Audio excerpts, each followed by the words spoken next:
मग तुम्ही जाणकार लोक आहे, कधीतरी नामस्मरण केलं पाहिजे. नामस्मरणात ताकद आहे. किती ताकद आहे?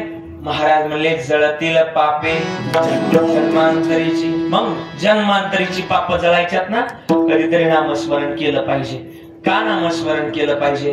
जगतातलं महत्वाचं गणितच ते आहे. आम्ही नामस्मरणा करता आलोय आणि नामस्मरणामध्ये वेळ घालवला पाहिजे. महाराज म्हणले हया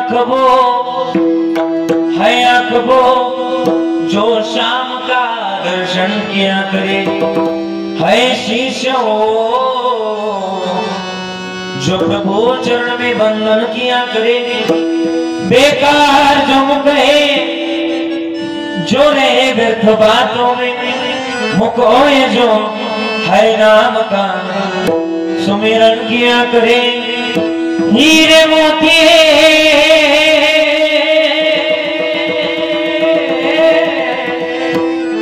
हीरे मोती से शोभने हाथ है हाथ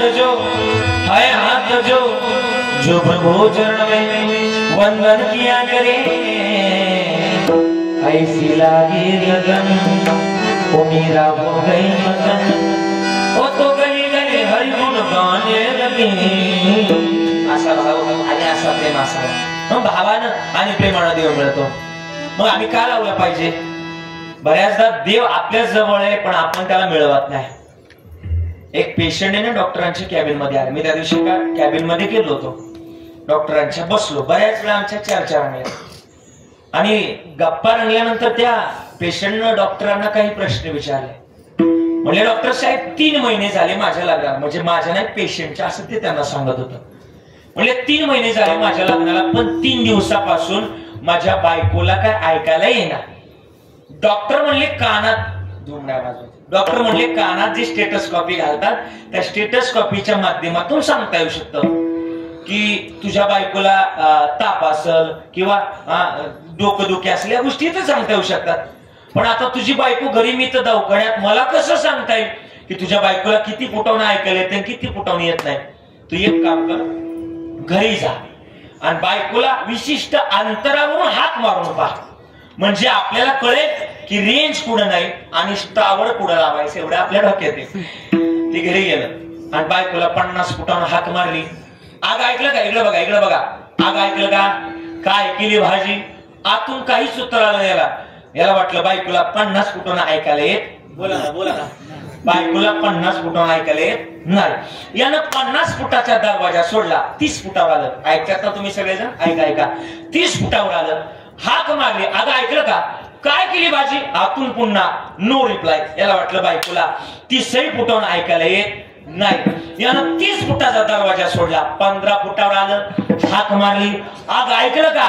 काय केली भाजी? आतून पुन्हा काहीच उत्तर आलं नाही. याला वाटलं 15 फुटावून सुद्धा बायकोला ऐकायला येत नाही. बायको पारच बधीर झाली. म्हटला आतमध्ये गेलं, किचनच्या दरवाजात आत हाक मारली, किचनच्या दरवाजातून. अगं ऐकलं का? काय केली भाजी? आतून पुन्हा काहीच उत्तर आलं नाही. याला राग आला. तड तड तड तड तड तड तड असं नाही, तडतड मी सांगितलंय. तड तड तड तड असं वासा पावलं उचलत गेलं आणि अजून मारला नव्हता. रक्तशात असा उलगरला आणि हळूच मारला. असं हळूच मारला. तिकडून लगेच अनादि निर्गुण प्रगटलेली भवानी. ती म्हणली काय झालं? ती म्हणली काय झालं? हा म्हटलं तुला किती वेळा विचारलं कशाची भाजी केली? बायको म्हटली तुला 8 वेळा सांगितलं वांग्याची भाजी केली. कशाची भाजी केली? तुम्ही लवकर बोला, नाही तर डॉक्टरला मला इथं बोलावं लागेल. प्रॉब्लेम कोण होता? हो वाघोलीकर, जरा बोला. प्रॉब्लेम कोण होता? अहो नवराच बहिर होत, तेच बधीर होत. आणि प्रॉब्लेम कोणात काढतोय? बायकोत काढते. त्यांना काय असं तुमचं सुद्धा तेच आहे. तर नाही म्हटल्या देवा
बरोणी उरला चराचरे बरोणी उरला चराचरे देव नटला नाना परी देव नटला नाना परी मग देव नाही अशी जागा नाही म्हणून आम्ही हित जोपासावं काय हित आमचं हित कशात आहे मग तुकाराम महाराजांनी पुरावा दिला ऐकायचा माझा वेळ संपत आलाय एक 10 मिनिटात पुरावा देतो थांबतो चालेल ना घेऊ ना 10 मिनिटं का थांबायचे पंचांचा निर्णय अंतिम राहील काय म्हणणं यायचे का 10 मिनिटं चालेल एक 10 मिनिटं घेतो जुन्या काळात पितृजीव घालायचे तुमच्याकडे असतात ना हे आई बोला की झोपल्या का काय आजी बोला की जुन्या काळात पितृजीव घालायचो ना कोणत्या महिन्यात घालायचो मराठी महिना भाद्रपद महिन्यात ना त्याला पक्ष म्हणतो आपण कोणता पक्ष राष्ट्रवादी कोण आपला पितृपक्ष म्हणतो पितृपक्ष आणि तुकाराम महाराज आता काय करावं ते होते का ते मंत्रीपद वाटप चालू ना त्याच्यामुळे होते ते असं आणि मग तुकाराम महाराजांच्या घरी पितृ होते तुकाराम महाराजांच्या पत्नीचं नाव काय बोला बोला जिजाबाई ना जिजाबाई महाराज ती अगरबत्ती तेवढी थोडीशी उचला फक्त तास होते तर काय एवढी उचला तिकडून ठेवा थोडीशी तुकाराम महाराजांच्या घरी पित्रा तुकाराम महाराजांच्या पत्नीचं नाव जिजाई जिजाऊ उठल्या महाराजांजवळ आले महाराज रानाचा कोणी भाजीपाला दिला कोणी गहू दिला तर घेऊन या महाराजांनी उचलला विना फुटकाची विना त्याला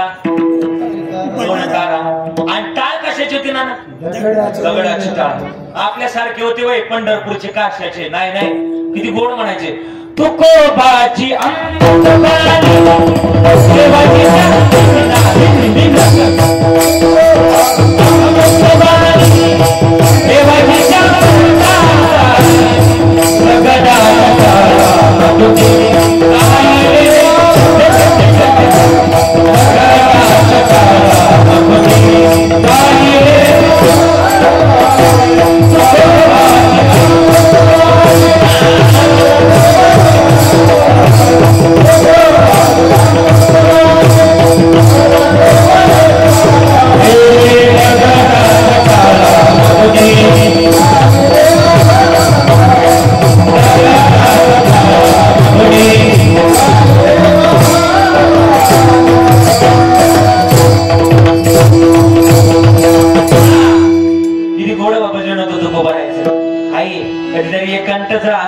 एकांतात जर असाल ना एवढं भजन म्हणत चला किती गोड भजन होतं बडबड नाही करायची शांततेत मग काय भजन होतं तो करायचं दगडाच्या काळामधून गाईले अभंग दगडाच्या काळामधून गाईले अभंग अजून अजून किती गोड अजून अजून महाराज म्हणायचे बोलावा विठ्ठल पाहावा विठ्ठल करावा विठ्ठल जीवे भावे येणे सोसी मन झाले भावभरी येणे सोसे मन झाले भावभरी त्या बाजूला असं भजन तू करायचं असायचं खरं खरं बोला तुम्ही शेतामध्ये जाता ना काम करायला काय काम चालू आहे आता आई काय काम चालू आहे तुमच्याकडं काम काय चालू आहे शेतामध्ये काम काय चालू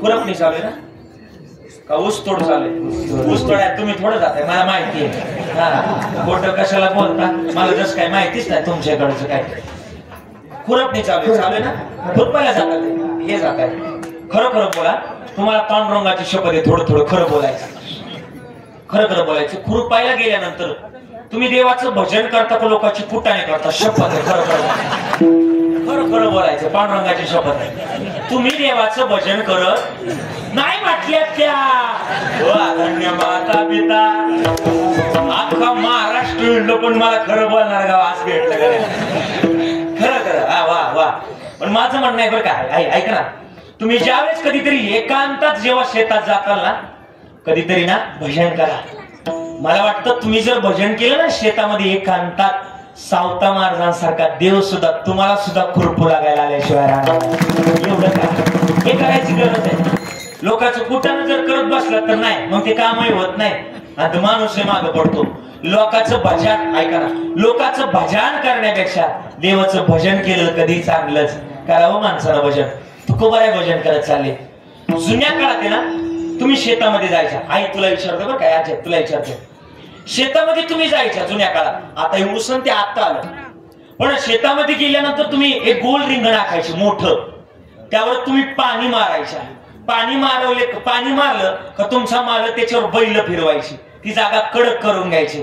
तुम्ही शेण घेऊन जायची तिथं आणि त्यावर शेण असं पातळ करायचे, तिथं शेण सडा टाकायचे. त्या जागेला तुम्ही काय म्हणायचे, खळ. आता हीच खळ तुमच्या नातवंडांना विचारा बरं, तुमच्या नातवंडांना नाही कळणार. ते म्हणतील व्हॉट इज दिस खळ, नाही कळणार त्यांना, नाही कळणार. जुन्या काळात होतं खळ होतं. बरं खळ्यावर गेल्यावर ज्याच्यावर तुम्ही धान्याला धार द्यायला उभे राहायचे, धार, बरोबर ना, त्याला काय म्हणायचे, वावडी. धान्य खाली पडलं का ती लोटायला असायची, हातनी. पण त्या गव्याच्या वंब्याच म्हणतात ना, गव्हाच्या वंब्या पुढची, तुमच्याकडे काय म्हणतात, लोंब्या. बरोबर, त्या लोंब्या त्या हाणण्याकरता काय असायची, दिंड, मोगरी, दिंड, बरोबर ना, असायची काय. बरं ते धान्य घरामध्ये ज्याच्या साठवून ठेवायची त्याला कणगी होतं का नाही. आता ते शब्द राहिले, बोला ना, आता ते शब्द राहिले. तुम्ही जेवढे माझ्या कीर्तनात बसलेत ना, एवढी शेवटची पिढी बर का, याच्या पुढे शब्द राहणार नाही. तुम्ही गेले का तुमच्या बरोबर हे शब्द सुद्धा जाणार. म्हणून मला वाटतं जुनी संस्कृती थोडी कवायना नव्या पोरांबरोबर असली पाहिजे, तेव्हा काहीतरी जीवाचं कल्याण होईल. आताची पिढ्या बिघडल्यात आहे, आता काय खरं नाही राहिले. आता त्या दिवशी मी एक कविता ऐकली, काय, गेले बाई उसाच्या मळ्यात, आणल्या बाई पाकुळ्या धरून, दिल्या बाई नवऱ्याला तळून, नवरा गेला पळून, आणि आणला बाई दुसरा. अशा कविता आल्या, कशी तुमची पोरं सुधारतील. तुम्हाला वाटतं आमची पोरं लय सुधारली, नाही सुधारणार. त्यांना चांगली शिकवण दिली, ते संतांचं चरित्र ऐकवलं तर ते सुधारतील. मग महाराज तुकाराम महाराज त्या खळ्यावर पोहोचले. सावकाराचं कळ, इकडे या. तुकाराम महाराज आले, एवढा गहू करून आला. तुकाराम महाराज म्हणले, आज काही जमणार आमच्या घरी काय, बोला बोला बोला. मी सांगितलं होतं बोला की काय होतं, पित्रे, आज काय जमणार नाही. सावकार म्हटला, नुसतं लोकांना शिकवता तुम्ही तशी वागत, जगात सांगे हा तुम्ही वागा ना, बोले तायसा त्याची बंदावे, मग वागा ना तसं. महाराज म्हणजे मग मी वागतोय थोडासा आवाज, मग वागलं पाहिजे, मी जसं बोलतोय तसं वागलं पाहिजे. महाराजांनी घेतली ती मुगरी आणि लागले गहू करायला. पण इकडे पांडुरंगाला मात्र काच लागला, हे महाराज तर लागले गहू करायला. यांच्या घरी पित्र कोणी जीव घालायचे. पांडुरंगाने मारुतीला बोललं, मारुती इकडे या. मारुती आले, कशा करता बोल, बैल वा बैल. मारुती म्हणले, मी जर बैल झालो माझी काही किंमत आहेच का नाही, लोक मला नाव ठेवते, मी बैल होणार आहे. तर तुकाराम महाराजांनी माझ्यावर अभंगलेला आहे, शरण शरण तुम्हालो.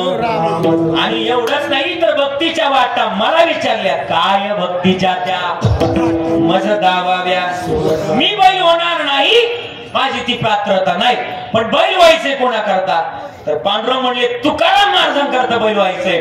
पांडुरंग म्हटल्यानंतर तुकाराम महाराजांकरता बैल म्हटल्यानंतर मारुतीराया म्हटले तुकाराम महाराजांकरता बैल काय, त्यांच्या दारात मी कुत्रा बी होण्याकरता तयार आहे, व्हावे त्याचे द्वारी. मारुतीराया करता बैल तयार आहे.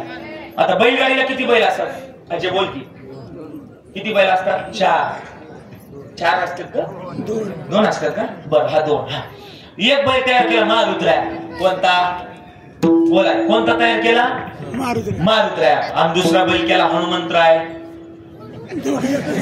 जुळत कुशाला हा म्हणता, नाही हनुमंतराय आणि मारुतीराया एकच आहे. मारुतीराय एक बैल तयार केला आणि मारुतीरायाला विचारलं तुमचा मित्र, आणि गावात प्रत्येकाचा एखादा कवायना जीवाचा मित्र असतो. तुमचा कवायना बाबा बोला की आहेच का नाही, अजय बोल बोल, तुझी कवायना एखादी मैत्रीण गावात अगदी असतीस आणि मित्र असतो. मारुतीरायाचा मित्र होता कोण, मारुतीरायाचा एक मित्र होता, कोण, गणपती बाप्पा. मारली ना गणपती बाप्पाला, गणपती बाप्पाला मारली पांडुरंगाला, गणपती बाप्पा मोरया नाही, इकडे या, इकडे या. गणपती बाप्पा आले, गणपती बाप्पा आलं का मार फिरायला लागलं नाचायला. आमचे पप्पा आणि गणपती आणलाय. हा तुमचं बी पाठी की मला वाटलं माझंच पाठी. आमचे पप्पा आणि लागले नाचायला. आता दोन बैल गाडीला झोपली. दोघांची कीर्ती मोठीच होती. एक जीवाचा अवतार आणि एक शिवाचा अवतार. सामान्य बैल नव्हती ती आणि बैल तयार केली अशी खिलार. आपल्याकडे कसं सोलापूर जिल्ह्यात बैलाचा नाद आहे, खिलारचा असं गाईचा नाद आहे. तुमच्याकडे करमाळा भागात जास्तीत जास्त ते खिलारचा नाद आहे. मला माहिती इकडं शिरलं का सोलापूरमध्ये पंढरपुरी बैल जास्तीत जास्त नाद आहे तुमच्याकडं. पण आता काही ट्रॅक्टर मुळे बैल संपली बाबा, संपली. नाही तर तुमच्या भागात बैलाच्या बाबतीत तुमच्या लोकांचे हात नाही, तेवढ्या बाबतीत तुमच्या बाबतीत तुमचे पाय धरायचे. बैलाची आवड असणारा जिल्हा एकमेव कोणता जिल्हा आहे? सोलापूर. आणि मग महाराज बैल झोपली. दोन बैल झोपली गाडीला. आणि दोन बैल झोपल्यानंतर गाडी निघाली. पण गाडीमध्ये भरलं ना लापशी करता मेन आयटम लागतो काय? गव्हाचा भरडा. त्याला आपण कणी म्हणतो बरोबर ना? कणी. महाराज कणी भरली, गव्हाची कणी भरली. बरं लापशीला गोड करण्याकरता काय लागतो? गुळ. लापशीचा सुगंध सुटण्याकरता एवढीच असती वेलची. आणखीन सुगंध सुटण्याकरता गावठी गायचं. आता राहिलंच नाही तूप. मम्मीला म्हटलं का तूप, मम्मी म्हणती राहिलंच नाही तूप. जुन्या काळात होतं तूप. आणि सगळं देवानं गाडीत भरलं आणि गाडी निघाली पंढरपूरहून. तात्या कशी निघाली माहिती का? माझ्या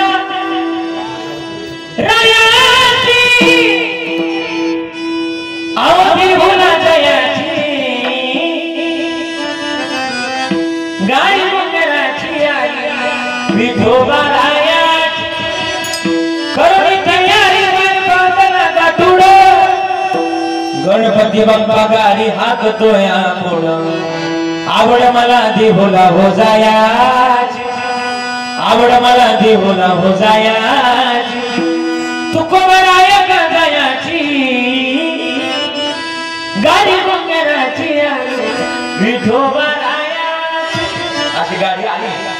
याच्यापेक्षा भारी लिहिले ते दादा म्हणून ऐका तुम्ही. हा मग ती गाडी लिहिली, गाडी आली. पण गाडी कुठून निघाली ती माहिती का? पंढरपूर. आणि पंढरपूर कुठे ऐका? भीमातिरी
अजून काय?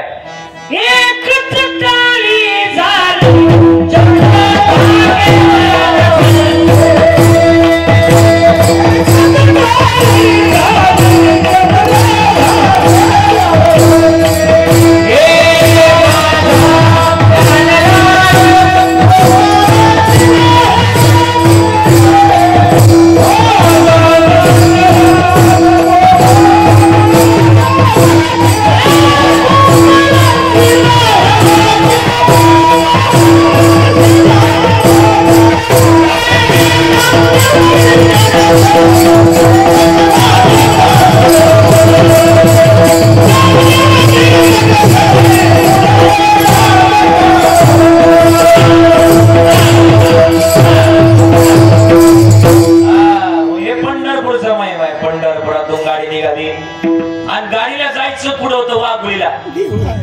पुढे जायचं होतं. बोला बोला बोला. पुढे जायचं होतं देवला. आणि देव मध्ये गाडी पोचली. गाडी पोचली बरोबर 12:30 10 मिनिटं कमी असताना गाडी पोचली तुकाराम महाराजांच्या दारात.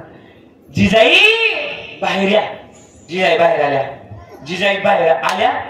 जिजाईने गाडी बघितली, गाडीची बैल बघितली, गाडीतलं धूम नका वाजू, गाडीतली महाराज बघितले, सगळं सगळं बघितलं. जिजाई म्हटल्या दाल में कुछ, दाल में कुछ, दाल में काल नहीं, दालच काली लगती मुझे इधर. दया दया नहीं कळालं. दया इधर कुछ तो गड़बड़ है. हा अभिजीत, मुझे भी इधर कुछ तो गड़बड़ लगती है. काही ना आता कळलं, काही ना घरी गेल्यानंतर CID पाहिल्यानंतर कळलं. जिजाईंना डाऊट झाला. जिजाई आंबाबाईकडे गेल्या. आंबाबाईला म्हटल्या, आंबाबाई माझं मालक आज बदललंय, पार मार्क सोडलाय, प्रपंचाला लागले, त्यांची बुद्धी ना आजचीच राहू दे. आंबाबाई म्हटली काय डोकं बिकं फिरलं का काय, हे आमचं आलंय, हे आलंय ना, हे आमचं आलंय, तुमचं अजून का उच करते तिकडं खाली. काय करा, सगळ्या जगाच्या मार्गाने खाली घेतलं आणि तुकाराम महाराजांच्या घरी पितृजीव घातली. बर का, माझा प्रसंग संपला. उत्तर देऊ का? महाराज म्हणले देवानं माझं हित जोपासलं, लेकुराचे हित वाहे माऊलीचे चित्त. भक्तावर संकट आलं की देव सांभाळ करतो, मागे पुढे उभा आहे संभाळीत, आलिया घात निवाराया. म्हणून त्याच भजन आपण एकदा करूया. कोणाचं विठोबा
फुलं वाटून घ्या.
आणि पुनश्च एकदा आपण सगळेजण या ठिकाणी उपस्थित असताना आपण सगळ्यांनी या ठिकाणी कार्यक्रमाकरता उपस्थिती दाखवली। आज आपल्या सगळ्यांची लाडकी माता, सर्वांची प्रेमळ माता स्वर्गीय यमुनाबाई लक्ष्मण बिसात आईच्या प्रथम पुण्यस्मरणानिमित्तानं आपण सगळेजण या ठिकाणी उपस्थित। 2 मिनिटं संपले हा। आणि म्हणून पुनश्च एकदा या सर्व आपल्या महाराज मंडळींचा मी आभार व्यक्त करतो। आपण सगळेजण उपस्थित राहिला की आपली जी फडकरी परंपरा आहे ना आपल्या फडाचं नाव काय? देहू फड, बरोबर ना? आजरेकर शिरवळकर हा।